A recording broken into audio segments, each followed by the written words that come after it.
Par contre, les gens ont tendance à oublier. Je me souviens quand j'allais à l'Impact quand j'étais jeune avec mon père, puis c'était vraiment pas ce que c'est aujourd'hui. Pour moi, il y a eu beaucoup d'avancées là, dans la MLS, surtout que c'est une ligue qui est quand même assez récente. Là. Je pense que ça a débuté en 93, l'année de notre naissance, justement. Toi, t'es un petit peu plus jeune. 94, je suis venu après. Ouais. Ça fait pas longtemps, là, quand tu y penses. Ça fait pas Toi, longtemps. t'étais là. J'avais déjà 45 ans. Mais ouais, c'est ça, tu sais, quand tu y penses, ça fait vraiment pas longtemps que c'est une ligue, ça fait depuis 93, puis tu regardes aujourd'hui tous les grands joueurs qui sont passés, t'as du Drogba, du Beckham, du Zlatan, du Rooney, du Jovinko. Fait que je pense que ça s'en va dans le bon chemin. La chose, si je peux répondre à ta question, que je pourrais changer, je pense que ce serait la perception. Je pense que la MLS c'est plutôt vu en ce moment comme une ligue de fin de carrière, si je peux l'appeler comme ça. Là. Pour les joueurs européens. Hein. Je pense que ça va prendre un autre shift le jour où ça va pas être une ligue justement de fin de carrière, que ça va être une ligue que quelqu'un peut aller même si c'est un très bon joueur, pas parce qu'il est moins bon que d'autres niveaux internationaux. Et toi, qu'en penses-tu, Mehdi? Tu penses vraiment que cette MLS peut attracter des joueurs plus tôt dans leur carrière? Je pense que oui, moi j'ai une opinion un peu plus tranchée sur la MLS. Je pense qu'il y a des avantages puis des désavantages. Un désavantage, ce serait que déjà, bon, il y a un salaire minimum de 60 000 US. Donc, pour les joueurs, justement, surtout ceux qui sont draftés au collège, etc. Donc, je pense que c'est une belle opportunité pour eux. Par contre, j'ai un problème avec le fait que la MLS peut justement bloquer certains transferts, gros transferts.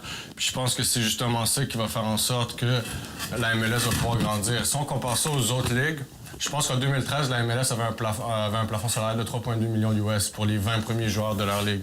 Donc, ce qui arrive, c'est que tu as des ligues comme la Chine, si on peut utiliser la Chine comme comparatif, qui, eux, ont l'argent et déboursent l'argent pour aller chercher les gros joueurs, pour développer la ligue, pour faire en sorte que, justement, il y ait de la visibilité sur la ligue de Chine. Donc là, on voit beaucoup de joueurs, justement, transiger vers la Chine.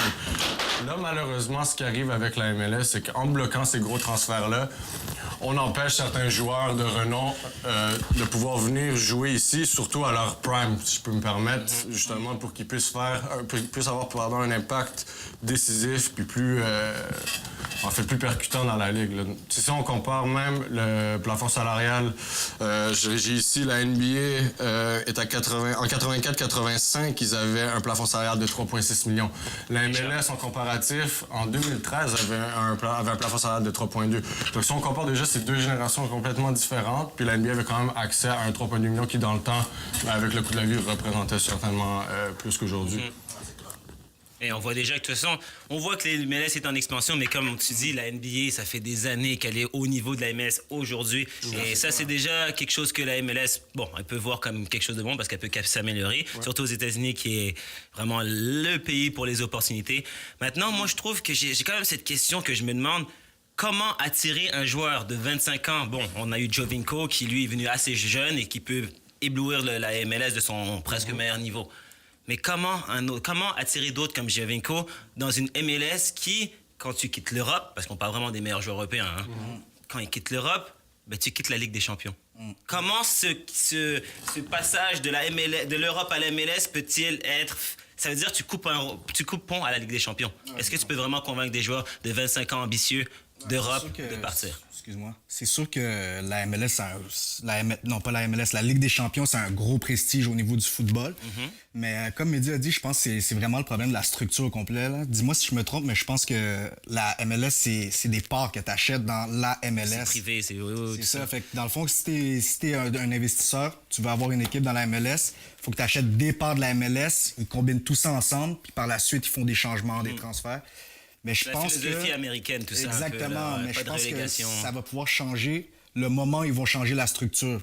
Que justement, des investisseurs chinois avec de l'argent, ils vont pouvoir dire, ben moi, je mets 30 millions sur un joueur, ça me dérange pas, c'est mes poches, tu comprends? Exact. Je pense que là, ça va pouvoir changer parce qu'il n'y a pas juste la barrière du prestige de la Ligue des Champions, c'est les States.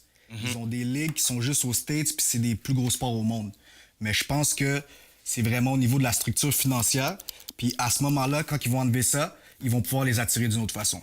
Il n'y aura pas de Champions League, mais ils vont pouvoir faire venir des joueurs avec des salaires attrayants. Mais c'est une structure qui est à peu près similaire à la NHL ou la NBA. Et cette structure-là de non-relégation, de clubs privés, c'est dur de décider que, OK, juste au soccer, aux États-Unis, déjà que le gars de la MLS a dit qu'il ne le ferait jamais, mais de changer ces structures. Pourtant, c'est la meilleure, on croit. Déjà, le problème, tu l'as dit, tu l'as comparé à des ligues américaines. Le problème qui se pose, c'est que la NNH, c'est quand même la meilleure ligue au monde au hockey.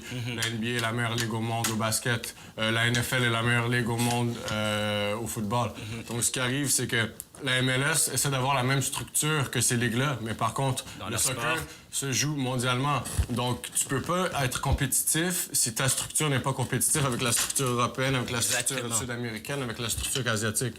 Donc, je pense que pour être compétitif, il faut avoir la même structure que les compétiteurs qui sont à l'extérieur du pays. Déjà là, en plus, c'est pas le seul championnat qui commence en mars. Beaucoup ont critiqué le fait que le championnat MLS commence en mars. C'est pas comme les autres. Mais ça, il y en a d'autres qui le font aussi. La Russie, ils ont une façon de commencer le championnat un peu différente des autres clubs. Mais par contre, ils arrivent à s'agencer à la Ligue des Champions, ce qu'on ne pourra jamais faire avec les clubs d'MLS, la CONCACAF. Bref, les joueurs de 25 ans, ils vont être difficilement convaincable à pouvoir, si tu es un très bon joueur. Un Giovanni Dos Santos de 25 ans, il va jamais en MLS, à moins qu'il sache qu'il ne peut pas se trouver un club qui peut se qualifier en Ligue des Champions.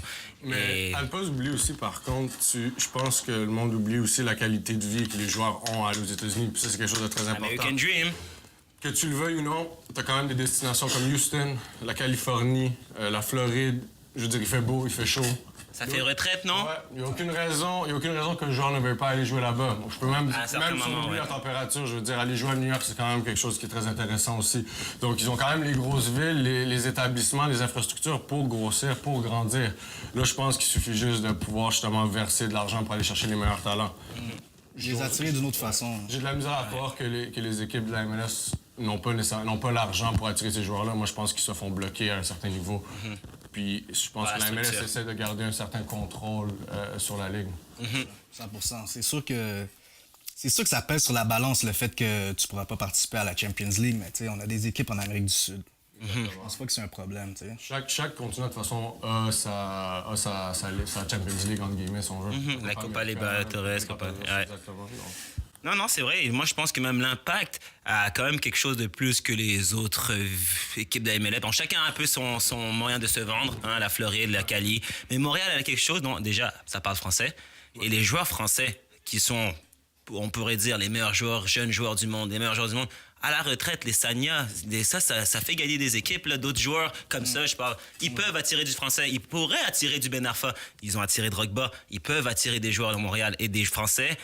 Moi, je pense que Montréal peut être une équipe top. Mais guys, attendez, comme je vous dis, on oublie trop le passé. Là. Souvenez-vous, si je vous avais dit il y a 5 ans que Didier Drogba va venir à Montréal, vous m'auriez pas cru. Check qu'est-ce qui s'est passé. Jamais. Ça va vite, là. Il y a des belles choses dans la MLS, je pense. Là, t'as Beckham qui vient d'acheter une équipe. Imagine Cristiano. Il adore la chaleur, tu sais qu'il aime les États-Unis, où tu penses qu'il va aller.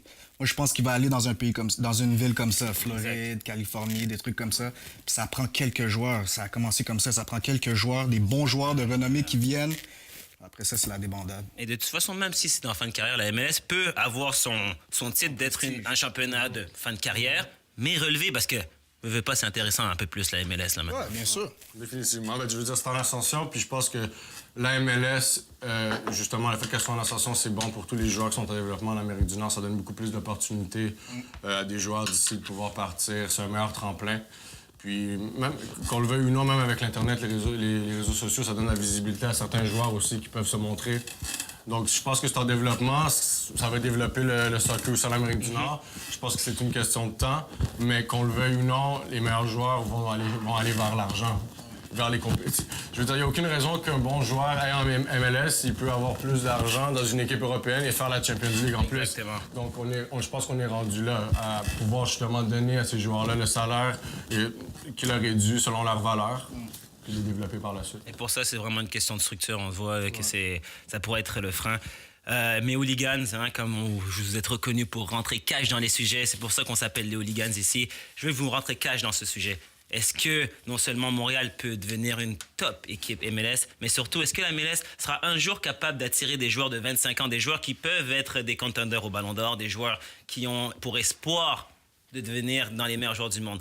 Pour moi, ça risque d'être difficile, mais son Prestige, elle peut quand même le gagner, cette MLS. Et aujourd'hui, je pense que c'est quand même un des 7-8 meilleurs championnats. Mais meilleur, peut-être pas en termes de niveau, mais plus intéressant. Il est intéressant, la Avec MLS. beaucoup de potentiel, du moins. Elle a du potentiel. Elle a du potentiel.